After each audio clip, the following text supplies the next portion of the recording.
Et à la une, donc, le Conseil constitutionnel annonce avoir été officiellement saisi par Emmanuel Macron pour s'assurer de la conformité de la loi immigration. Au bout d'un parcours chaotique, le projet de loi immigration porté par Gérald Darmanin est adopté définitivement. 349 contre 186, l'Assemblée nationale a adopté. Aujourd'hui, je veux constater qu'aucune remise en cause de la santé des étrangers n'est dans ce texte. En revanche, il est tout à fait vrai que nous sommes très durs contre les délinquants étrangers. Elisabeth Borne, Olivier Véran et l'aile gauche de la majorité assument d'ailleurs de vouloir voir certaines mesures retoquées. La loi immigration, négociée point par point avec la droite, restreint le droit du sol, durcit les conditions d'accès au regroupement familial et aux prestations sociales. Les macronistes n'ont plus aucun principe, plus aucune conviction. Nous croyons à l'intégration par le travail. L'extrême droite, c'est le rejet des étrangers par principe, parce qu'ils sont étrangers.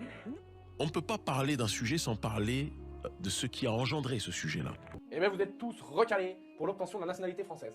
Je t'explique, c'est très sérieux. Les mots ont un sens, monsieur le président Chassaigne. Et je pense qu'il est très important, lorsque l'on parle de la migration, que l'on parle des causes qui entraînent la migration.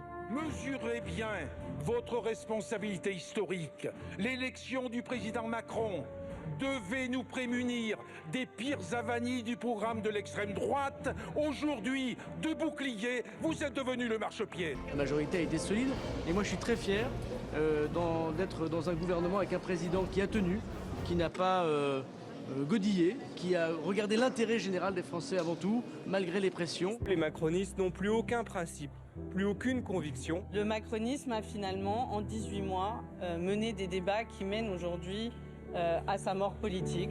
Ce qui sera utile pour les Français, utile pour la sécurité des Français, utile pour expulser ceux qui n'ont plus rien à faire sur notre territoire. Qu'est-ce qui pourrait être retoqué ? Eh bien, il y a des doutes, entre autres, sur les restrictions apportées au droit du sol, mais aussi sur le rétablissement du délit de séjour irrégulier ou le conditionnement de l'accès aux aides sociales pour les étrangers à plusieurs années de résidence sur le territoire.